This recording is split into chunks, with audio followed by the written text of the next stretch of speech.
ഇംഗ്ലീഷിലും മലയാളത്തിലും നമുക്ക് ദൈവവചനം ശ്രവിക്കാം. ഹെബ്രായർക്ക് എഴുതിയ ലേഖനം അധ്യായം 12. Let us listen to the word of God in English and in Malayalam. The letter to the Hebrews, chapter 12.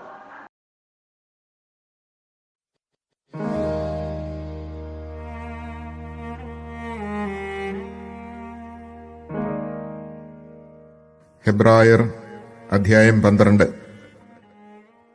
നമുക്ക് ചുറ്റും സാക്ഷികളുടെ വലിയ സമൂഹമുള്ളതിനാൽ നമ്മെ വിഷമിപ്പിക്കുന്ന ഭാരവും പാപവും നമുക്ക് നീക്കിക്കളയാം. നമുക്കായി നിശ്ചയിച്ചിരിക്കുന്ന ഈ ഓട്ടപ്പന്തയം സ്ഥിരോത്സാഹത്തോടെ നമുക്ക് ഓടിത്തീർക്കാം. നമ്മുടെ വിശ്വാസത്തിന്റെ നാഥനും അതിനെ പൂർണ്ണതയിലെത്തിക്കുന്നവനുമായ യേശുവിനെ മുന്നിൽ കണ്ടുകൊണ്ട് വേണം നാം ഓടാൻ. അവൻ തനിക്കുണ്ടായിരുന്ന സന്തോഷം ഉപേക്ഷിച്ച് അവമാനം വകവയ്ക്കാതെ കുരിശ് ക്ഷമയോടെ സ്വീകരിച്ചു. ദൈവസിംഹാസനത്തിന്റെ വലതുഭാഗത്ത് അവൻ അവരോധിക്കപ്പെടുകയും ചെയ്തു.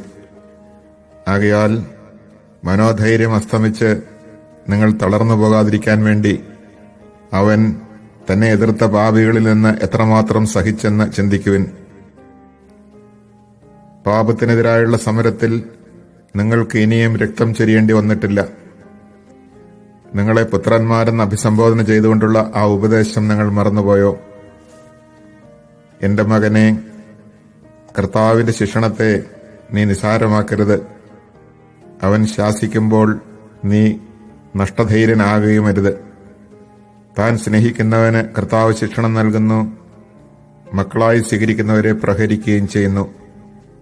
ശിക്ഷണത്തിനു വേണ്ടിയാണ് നിങ്ങൾ സഹിക്കേണ്ടത്. മക്കളോടെന്ന പോലെ ദൈവം നിങ്ങളോട് പെരുമാറുന്നു. പിതാവിന്റെ ശിക്ഷണം ലഭിക്കാത്ത ഏത് മകനാണുള്ളത്? എല്ലാവർക്കും ലഭിക്കുന്ന ശിക്ഷണം നിങ്ങൾക്കും ലഭിക്കാതിരുന്നാൽ നിങ്ങൾ മക്കളല്ല, ജാരസന്താനങ്ങളാണ്. ഇതിനും പുറമെ നമ്മെ തിരുത്തുന്നതിന് നമുക്ക് ഭൗമിക പിതാക്കന്മാരുണ്ടായിരുന്നു. നാം അവരെ ബഹുമാനിക്കുകയും ചെയ്തു. അങ്ങനെയെങ്കിൽ നാം ആത്മാക്കളുടെ പിതാവിന് വിധേയരായി ജീവിക്കേണ്ടതല്ലേ? ഭൗമിക പിതാക്കന്മാർ തങ്ങളുടെ ഇഷ്ടമനുസരിച്ച് കുറച്ചു സമയം നമ്മെ പരിശീലിപ്പിച്ചു. എന്നാൽ ദൈവം നമ്മെ പരിശീലിപ്പിക്കുന്നത് നമ്മുടെ നന്മയ്ക്കും തന്റെ പരിശുദ്ധിയിൽ നാം പങ്കുകാരാകുന്നതിനും വേണ്ടിയാണ്. എല്ലാ ശിക്ഷണവും സന്തോഷപ്രദമെന്നതിനേക്കാൾ വേദനാജനകമായി തൽക്കാലത്തേക്ക് തോന്നുന്നു. എന്നാൽ അതിൽ പരിശീലിപ്പിക്കപ്പെട്ടവർക്ക് കാലാന്തരത്തിൽ നീതിയുടെ സമാധാനപൂർവമായ ഫലം ലഭിക്കുന്നു. അതിനാൽ തളർന്ന കൈകളെയും ബലമില്ലാത്ത കാൽമുട്ടുകളെയും ശക്തിപ്പെടുത്തുവിൻ. മുടന്തുള്ള പാദങ്ങൾ സന്ധിവിട്ട് ഇടറിപ്പോകാതെ സുഖപ്പെടാൻ തക്കവിധം അവയ്ക്ക് നേർവഴിയൊരുക്കുവിൻ. എല്ലാവരോടും സമാധാനത്തിൽ വർത്തിച്ച് വിശുദ്ധിക്ക് വേണ്ടി പരിശ്രമിക്കുവിൻ. വിശുദ്ധി കൂടാതെ ആർക്കും കർത്താവിനെ ദർശിക്കാൻ സാധിക്കുകയില്ല. ദൈവകൃപ ആർക്കും നഷ്ടപ്പെടാതിരിക്കാൻ ശ്രദ്ധിക്കുവിൻ. വിദ്വേഷത്തിന്റെ വേര് വളർന്ന് ഉപദ്രവം ചെയ്യാതിരിക്കാൻ സൂക്ഷിക്കുവിൻ. വിദ്വേഷം മൂലം പലരും അശുദ്ധരായിത്തീരുന്നു. ഒരു നേരത്തെ ഭക്ഷണത്തിനു വേണ്ടി തന്റെ കടിഞ്ഞൂൽ പുത്രസ്ഥാനം വിറ്റ ഏസാവിനെ പോലെ ആരും അസന്മാർഗിയോ അധാർമികനോ ആകരുത്. പിന്നീട് അവകാശം പ്രാപിക്കാൻ ആഗ്രഹിച്ചപ്പോൾ അവൻ തിരസ്കരിക്കപ്പെട്ടുവെന്ന് നിങ്ങൾക്കറിയാമല്ലോ. കണ്ണീരോടെ അവനത് ആഗ്രഹിച്ചെങ്കിലും അനുതപിക്കാൻ അവൻ അവസരം ലഭിച്ചില്ല. സ്പർശിക്കാവുന്ന വസ്തുവിനെയോ എരിയുന്ന അഗ്നിയെയോ അന്ധകാരത്തെയോ കാർമേഘത്തെയോ ചുഴലിക്കാറ്റിനെയോ കാഹളധ്വനിയെയോ ഇനി അരുതേ എന്ന് കേട്ടവരെ കൊണ്ട് പറയിക്കുന്ന വാക്കുകളുടെ മുഴക്കത്തെയോ അല്ല നിങ്ങൾ സമീപിക്കുന്നത്. മലയെ സമീപിക്കുന്നത് ഒരു മൃഗമാണെങ്കിൽ പോലും അതിനെ കല്ലെറിയണം എന്ന കൽപ്പന അവർക്ക് ദുസ്സഹമായിരുന്നു. ഞാൻ ഭയം കൊണ്ട് വിറയ്ക്കുന്നു എന്ന് മോശ പറയത്തക്ക വിധം അത്ര ഭയങ്കരമായിരുന്നു ആ കാഴ്ച. സിയോൻ മലയിലേക്കും ജീവിക്കുന്ന ദൈവത്തിന്റെ നഗരമായ സ്വർഗീയ ജെറുസലമിലേക്കും അസംഖ്യം ദൂതന്മാരുടെ സമൂഹത്തിലേക്കുമാണ് നിങ്ങൾ വന്നിരിക്കുന്നത്.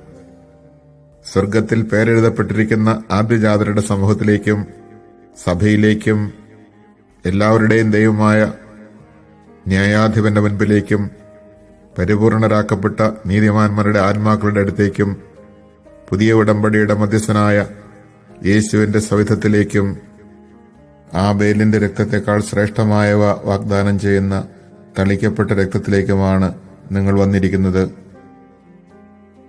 സംസാരിച്ചുകൊണ്ടിരിക്കുന്നവനെ നിരസിക്കാതിരിക്കാൻ ശ്രദ്ധിക്കുവിൻ. ഭൂമിയിൽ തങ്ങൾക്ക് മുന്നറിയിപ്പ് നൽകിയവനെ നിരസിച്ചവർ രക്ഷപ്പെട്ടില്ലെങ്കിൽ, സ്വർഗത്തിൽ നിന്ന് നമ്മോട് സംസാരിച്ചവനെ നാം തിരസ്കരിച്ചാൽ രക്ഷപ്പെടുക കൂടുതൽ പ്രയാസമാണ്. അന്ന് അവന്റെ സ്വരം ഭൂമിയെ ഇളക്കി. എന്നാൽ ഇനിയും ഒരിക്കൽ കൂടി ഞാൻ ഭൂമിയെ മാത്രമല്ല ആകാശത്തെയും ഇളക്കുമെന്ന് ഇപ്പോൾ അവൻ വാഗ്ദാനം ചെയ്തിരിക്കുന്നു.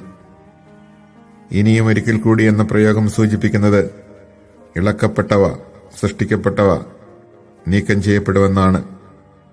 ഇളക്കപ്പെടാൻ പാടില്ലാത്തവ നിലനിൽക്കാൻ വേണ്ടിയാണ് ഇത്. സുസ്ഥിരമായൊരു രാജ്യം ലഭിച്ചതിൽ നമുക്ക് നന്ദിയുള്ളവരായിരിക്കാം. അങ്ങനെ ദൈവത്തിന് സ്വീകാര്യമായ ആരാധന ഭയഭക്തി ആദരങ്ങളോടെ സമർപ്പിക്കാം. കാരണം നമ്മുടെ ദൈവം ദഹിപ്പിക്കുന്ന അഗ്നിയാണ്.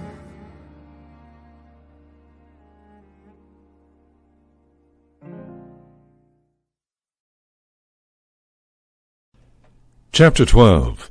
Therefore, since we are surrounded by so great a cloud of witnesses, let us rid ourselves of every burden and sin that clings to us, and persevere in running the race that lies before us, while keeping our eyes fixed on Jesus, the leader and perfecter of faith. For the sake of the joy that lay before him, he endured the cross, despising its shame, and has taken his seat at the right of the throne of God. Consider how he endured such opposition from sinners, in order that you may not grow weary and lose heart. In your struggle against sin you have not yet resisted to the point of shedding blood. You have also forgotten the exhortation addressed to you as sons. My son, do not disdain the discipline of the Lord, or lose heart when reproved by him. For whom the Lord loves, he disciplines. He scourges every son he acknowledges. Endure your trials as discipline. God treats you as sons. For what son is there whom his father does not discipline? If you are without discipline, in which all have shared, you are not sons, but bastards.